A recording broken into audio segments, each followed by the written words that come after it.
So what I want to ask you today is, I'll tell you today, is if you ask people, if you go to people and ask them, what did Jesus have to say? They will almost always answer a kind of wrong answer. Most people will say something like, the message of Jesus is to love one another. But there are a lot of passages in the Bible that tell us exactly what Jesus' message was, and that isn't it. There are verses that the gospel writers put in to summarize the message of Jesus. And I'm going to read one of these passages for you now. Here we go. From that time, Jesus began to announce, "Change your hearts and lives. Here comes the kingdom of heaven." As Jesus walked alongside the Galilee Sea, he saw two brothers, Simon, who was called Peter, and Andrew, throwing fishing nets into the sea because they were fishermen. "Come, follow me," Jesus said, "and I'll show you how to fish for people." Right away, they left their nets and followed him. Continuing on, he saw another set of brothers, James and John. They were in a boat with their father repairing their nets. Jesus called them, and immediately they left the boat and their father and followed him. Jesus traveled throughout Galilee, teaching in their synagogues. Jesus announced the good news of the kingdom and healed every disease and sickness among the people. Now, I read that verse in here. This is what it says in the Revised Standard Version. That's the one that's in your pews. From that time, Jesus began to proclaim, "Repent, for the kingdom of heaven has come near." Here's another one. From that time, Jesus began to preach his message, "Turn away from your sins because the kingdom of heaven is near." In the contemporary English version, then Jesus started preaching, "Turn back to God. The kingdom of heaven will soon be here." And the one I read this morning, from that time Jesus began to announce, "Change your hearts and lives. Here comes the kingdom of heaven." So the message that Jesus was preaching was really that. It was about the realm of heaven. I say realm because kingdom has connotations that don't always work for a lot of people. It really is kind of the same word. And this is the good news. This is the good news that Jesus was talking about. The kingdom of heaven, the realm of heaven, is nearby or here. It's hard to say exactly what Jesus meant by this or what the people of that time thought about it. But Jesus then goes on from that place to frequently talk about the good news of the realm of heaven. What's the good news? What is the good news about this? And it really is good news. There's a lot of good news about it, but I'm not sure we all know for sure what it is. How many of you really, though, feel today like you could use a little bit of good news? All right? Yeah, okay. Well, let's see what I can do for you. This is going to be two parts. There's so much good news, I can't get it all into one sermon. I had a seminary professor who said, if your sermon is longer than 20 minutes, it's a series. So this is a series. Welcome to America where people can't sit still. I'm no one to complain about that. So here comes the good news about the realm of heaven, which is that it's here. It's near. It's right close by. It's something that we can be in. We are in the realm right here, right now. We're not talking about having to go on a pilgrimage. You don't have to take a Hajj. You don't have to go somewhere else. You do not have to find the Holy Grail. You don't have to beat yourself with whips. You don't have to take a vow of silence. To do any of these things, there's no place you have to go, no place you have to be in the realm of heaven. It is right here, right now. As a matter of fact, it's right there on the seat right next to you. Take a look. Right now, really, right there. See it? Pick it up. Go ahead. It's small and maybe a little invisible, but pick it up. Have you got it? It was right there. Do you understand what I'm saying to you? It is that close to you. The realm of heaven is that close to you. It's at hand is the version, the New Revised Standard Version often says it's at hand. It's right there. That's one of the pieces of good news. And there's some bad news about that too, because sometimes, well, that's a matter of perspective about it. But for this Sunday and for the next Sunday, it's all the good news, and I'm going to try to give it to you. Here is some of the good news of the realm of heaven besides that. Happy are people who are hopeless, because the realm of heaven is theirs. Happy are people who are hopeless because the realm of heaven is theirs. That's from the Beatitudes. Do you remember that? Now, you should probably trade places with me. Not all of you, but many of you should. Your life would get to be a whole lot easier if you could trade places with me. Here's why. I am male, Protestant, white, and straight. And I grew up in a world that favors you if they favor men over women, Christians over non-Christians, white over black, and straight over gay. So I had a family that looked like a Life magazine cover. I had a family that, and some of you don't even know what Life magazine looked like, right, Elena? Yeah, okay. But how many of you do know what Life magazine looked like? Okay. You see, I grew up in a family that got Life magazine. It was delivered to the house every week. We picked it up and read it every week. And if you don't know what that means, I want you to know it means something. I lived in a house that was full of books and magazines. My parents were educated, and they saw to it that I became educated. So the good news of the realm of heaven is actually kind of bad news for me, because our society favors white, male, straight, rich, and the realm of heaven favors poor, weak, oppressed, excluded, and different. Wherever Jesus went, wherever he went, he found the little ones. He found the ones who were poor and weak and oppressed. Wherever Jesus went, he found them and welcomed them into the realm of heaven. And he warned the rich and the powerful that it was going to be hard for them to get into it. And he told his disciples that they were not to be masters, but servants. And he was unimpressed with religious leaders who did not care for the little ones.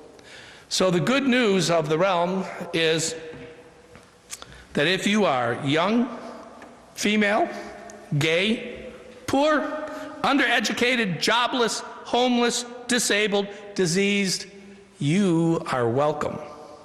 That's the good news. The good news of the realm of heaven is that those folks are welcome. They're welcome. There may be a lot of places in this world where they are not, but they're welcome in the realm of heaven. And I told you there's a little bad news along with this, didn't I? What if you aren't one of the little ones? And I'm not. What if you are older, male, straight, wealthy, educated, employed, a homeowner, healthy, capable? If you are all of those things, the realm of heaven can be open to you too. If you can just see that you aren't better than anyone else and that you have been fortunate. If you can make your life about serving Christ by serving others rather than having others serve you, you may find that you have picked up the realm of heaven and are living in it. The good news of the realm of heaven is for the little ones and the pure of heart.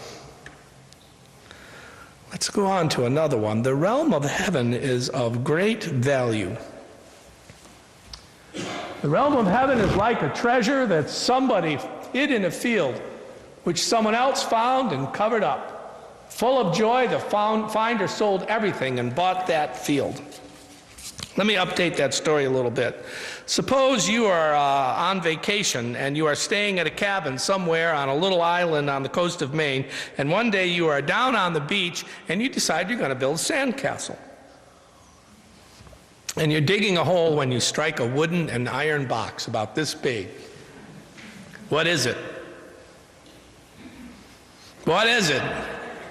And who put it there? Some pirates. You have found a box of pirate treasure. You have found pirate's booty. This box is full of gold and jewels. So what are you going to do? You bury it. You put it back in the ground. And then you go to the owner of that cabin that you're renting and you say, you know, I really like this cabin. I'd like to buy it from you. I know that this is probably worth $250,000. I'll give you $350,000 if you'll sell it to me right today, because you know that there's a few $1 million buried in the ground. Now, I don't know if that sounds as ethical as it might to you, But the point Jesus is making, he says, the realm of heaven is like this. It is something of such great value that if you have found it, it's worth letting go of everything else and get this treasure. Dig up, let the other things go, but you have found something here that is of great value. You may not even know how valuable it is until you're in it. But if you discover what it is, you will give up everything else in your life to get it. Jesus asked the people, what would you rather have than the realm of heaven?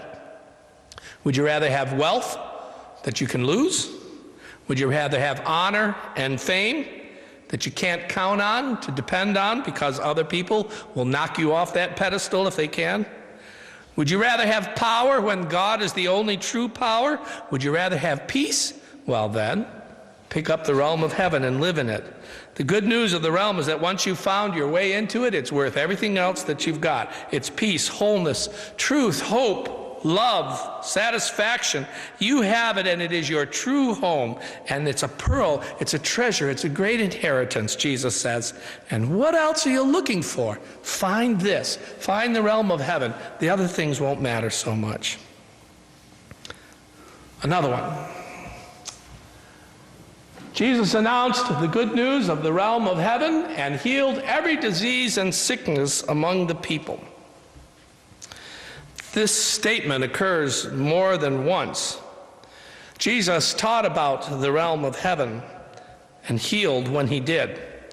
The realm and healing go together like peanut butter and jelly, like altos and tenors, like January and snow. These two things are together. When you get one, you find the other. There is something about the realm that is like healing, something about healing that is central to life in the realm of God. You know, my wife bought a Christmas tree one year. She really liked it, and it wouldn't die. It just stayed alive. The needles stayed on. It was a great Christmas tree, beautiful shape, and she decided that after it was a Christmas tree, it was going to become a New Year's tree. So it stayed up right through, and then she said, what's next? And I said, well, next is Epiphany. And she said, well, now it's an Epiphany tree. And then one day I came home to find it was covered in hearts. Pink hearts and things, because it had become a Valentine tree. And about a month later, I came home, and there it was, decorated all in shamrocks. And somewhere after that, that tree finally gave it up. Now, in the meantime, I had come down with a case of bronchitis back before Christmas, and it just wouldn't let go of me. And, you know, I was coughing all the time, and I was miserable, so it was a little hard for me to enjoy the tree. But I couldn't get rid of the bronchitis. Took antibiotics, wouldn't go away. So the tree dies, and I drag it out to the yard and put it in the back. And next morning I woke up and was able to take a deep breath, because I had been allergic to that tree the whole time. But you know what day I remember? I remember the day when I went like this. Have you been there? Had an illness where you couldn't get a deep breath, and then finally one day you can, and you take that deep breath. Go ahead and do it. Doesn't that feel good? That's the thing about being healed. There's relief. There's release. And there is joy that comes with it. What makes us sick dies when we enter the realm of heaven. Now, I am not saying that your arthritis is going to clear up. If you've got arthritis, it's going to stick with you, and it's probably going to get worse. But so much of what we do to ourselves falls away when we enter the realm of heaven. So much of what we fear and what we stress about disappears. So much that ruins our relationships clears away. And we find we are at peace even if we are dying. This is the final great healing when we enter the full presence of God. So if you are being healed in any way today, you are in the realm of heaven. And if you are in the realm, you are being healed. Jesus made this clear, and that's the good news.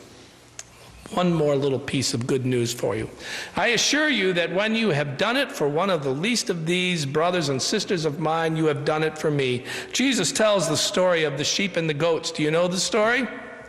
Jesus says the end of the world is like the time when the shepherd separates the sheep from the goats and says to the sheep, "Thank you. I was hungry and you gave me something to eat. I was naked and you gave me clothes to wear. I was sick, you visited me." And the sheep say, "Well, you didn't do any of that. When did we do that?" And Jesus says, "You did it for these little ones. You did it for me." And then to the goats, "You know what? You can get out of here because you didn't do these things for me. When I was hungry, you didn't give me anything to eat. And when I was thirsty, you didn't give me anything to drink." And they say, "When didn't we do that?" Which is a stupid question to ask. You know, that's a double negative. So, but when didn't we do that? And Jesus says, "If you didn't do it for the little ones, you didn't do it for me." The realm of heaven is for the truly righteous people, and that's who you meet when you are there. What you did for others, you will do for me. You know what's the great bane of religion in the world today is hypocrisy. Right now, American churches all over the country are suffering the effects of our own hypocrisy. Christians have claimed to be about God's love, and they have been unloving. This statistic came out some years ago, and it's back in the news, I'm afraid, today. Research showed that in America, the more often someone went to church, the more likely they were to support the use of torture. I'm going to say that again because I know you think I said it backwards, but Pew Research showed that the more a person went to church, the more likely they were to support the use of torture. And why do you think there are so many in America today that think Christians don't have anything to say to them? Because we haven't. The good news about the realm of heaven is that the hypocrites, the unloving, the bigoted, the cruel, these folks are not in the realm. It's in their hands, and yet they can't get in it. The bad news, however, is that I am among those who can't get in, because I have been and can be hypocritical, bigoted, selfish, sometimes even cruel. And so can you. And that's the bad news, because the realm is not for those who are in that state of mind. But the good news is that we can be forgiven. And not only forgiven, we can be cleansed from that. I am out of the realm when I am cruel, but I am in it when I am compassionate, and God is helping me to be more compassionate. The good news of the realm of heaven, it is that as a place of compassion. When I am thirsty, in the realm of heaven, I will be given a drink. When I am sick, I will be cared for. Where that love for others exists, the realm of heaven exists. The good news of the realm of heaven, it is that it is a place of integrity, of truth, of faith, and of love. So, pick it up once more. It's right there. See it? Go ahead, pick it up. And just press it to your heart. Hold it there. Next week, lots more good news about the realm of heaven. Amen.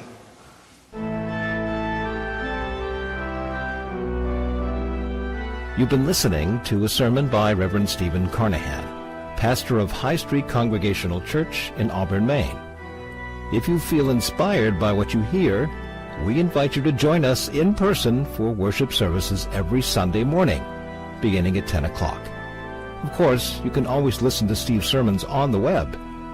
New sermons are posted every Monday by midday. Please take a moment to explore this website for more information about our church, or visit our Facebook page at High Street Congregational Church, UCC. We hope that God's presence will be known to you every hour of every day, and that God's blessings will rest upon you now and always. See you next week.